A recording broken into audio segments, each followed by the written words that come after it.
Assalamualaikum warahmatullahi wabarakatuh.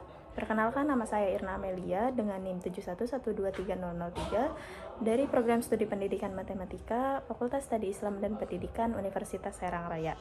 Di sini ada proposal penelitian saya dengan judul Pengembangan Media Interaktif e-Modul Problem Based Learning berbasis AI Collaboration untuk meningkatkan adaptif mathematical thinking pada materi statistika. Selanjutnya, ada latar belakang penelitian. Yang pertama, masalah nyata di kelas. Pembelajaran statistika masih prosedural. Siswa kesulitan mengelola data secara fleksibel dan menghadapi masalah kontekstual non-rutin. Yang kedua, bahan ajar konvensional. Modul cetak yang statis belum mengakomodasi kolaborasi AI sebagai mitra berpikir siswa di era digital. Yang ketiga, ada solusi. Nah, solusinya itu e-modul Problem Based Learning dan AI.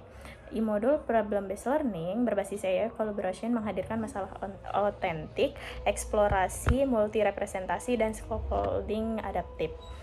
Nah, selanjutnya ada identifikasi masalah dan rumusan masalah.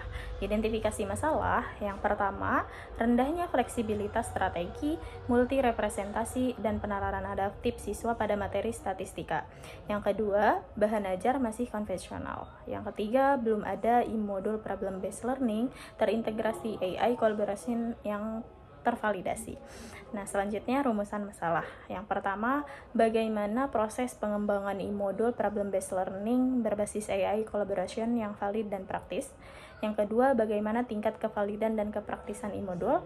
Dan yang ketiga, apakah e-modul ini efektif mengembangkan adaptive mathematical thinking pada siswa.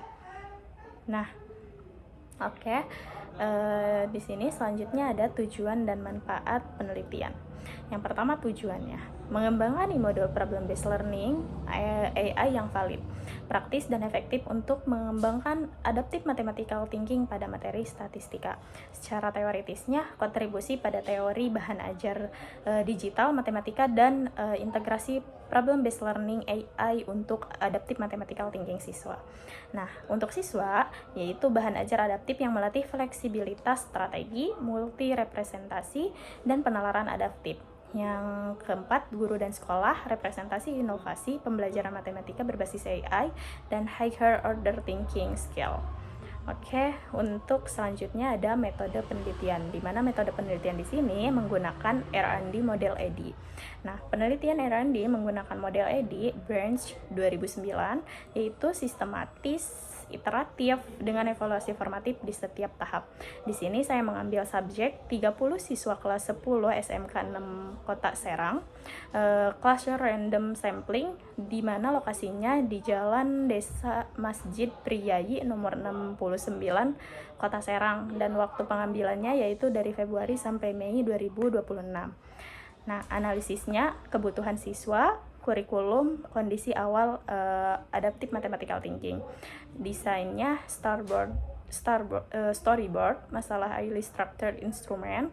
Pengembangannya yaitu pembuatan e-modul, validasi ahli, uji coba. Implementasinya pretest, implementasi e-modul, post-test. Evaluasinya analisis validitas dan kepraktisan keefektifan. Nah, selanjutnya yaitu PBL dan AI Collaboration. Problem Based Learning atau biasa disingkat dengan PBL yaitu model pembelajaran berpusat pada siswa melalui masalah otentik. Nah, sintaks dalam e-modulnya yang pertama ada orientasi masalah, kedua organisasi belajar, yang ketiga ada penyelidikan berbantuan AI, yang keempat ada pengembangan dan penyajian hasil, dan yang terakhir itu ada analisis dan evaluasi. Nah, peran AI collaboration-nya yang pertama tutor adaptif, scaffolding sesuai level pemahaman siswa. Yang kedua thinking partner. Nah, pertanyaan rotik untuk penalaran fleksibel. Yang ketiga ada feedback provider, di mana umpan balik instan pada strategi dan interpretasi. Yang keempat reflective proof, yaitu memfasilitasi metakognisi melalui jurnal penalaran. Selanjutnya yaitu Adaptive Mathematical Thinking atau AMT. Nah, yang pertama ada variabel terikat. Variabel terikat itu kemampuan berpikir matematis yang adaptif, fleksibel, dan reflektif. Yang kedua, fleksibilitas strategi. Menggunakan lebih dari satu strategi penyelesaian dan memilih yang paling efisien ya. Yang ketiga ada multi representasi, mengkonversi data ke berbagai bentuk seperti tabel, diagram batang, lingkaran, dan juga grafik. Yang keempat penalaran adaptif, yaitu menjelaskan, membenarkan, dan mengevaluasi penalaran matematis sesuai konteks masalah. Nah, selanjutnya ada instrumen dan teknik analisis data. Yang pertama, instrumen penelitian. Yang pertama, lembar validasi ahli materi dan media. Yang kedua, tes adaptive mathematical thinking dengan 6 soal uraian non-rutin. Yang ketiga, angket kepraktisan guru dan siswa. Yang keempat, lembar observasi keterlaksanaan. Di sini juga ada validitas dan reliabilitasnya. Selanjutnya yaitu analisis keaktifan. Yang pertama uji normalitas dan homogenitas. Yang kedua independent sample test. Yang ketiga varied sample test. Yang keempat N-grain, yaitu dengan tinggi lebih dari atau sama dengan 0,70, sedangnya 0,30 sampai 0,70. Nah, yang kelima ada effect size, yaitu besarnya lebih dari atau sama dengan 0,8. Di modul dinyatakan efektif jika P kurang dari 0,05, N-gain-nya itu lebih dari atau sama dengan 0,30, dan skor eksperimennya lebih dari kontrol secara signifikan. Baik, selanjutnya indikator ketercapaian. Yang pertama validasi.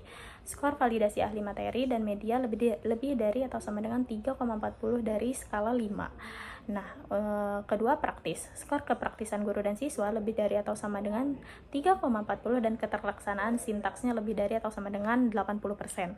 Yang keempat itu efektif. Perbedaan signifikan pre-post test, P-nya kurang dari 0,05, N-gain-nya lebih dari atau sama dengan 0,30, dan skor eksperimennya lebih dari kontrol. Nah, mungkin ini saja yang dapat saya sampaikan. Kurang lebihnya mohon maaf. Saya tutup. Wassalamualaikum warahmatullahi wabarakatuh.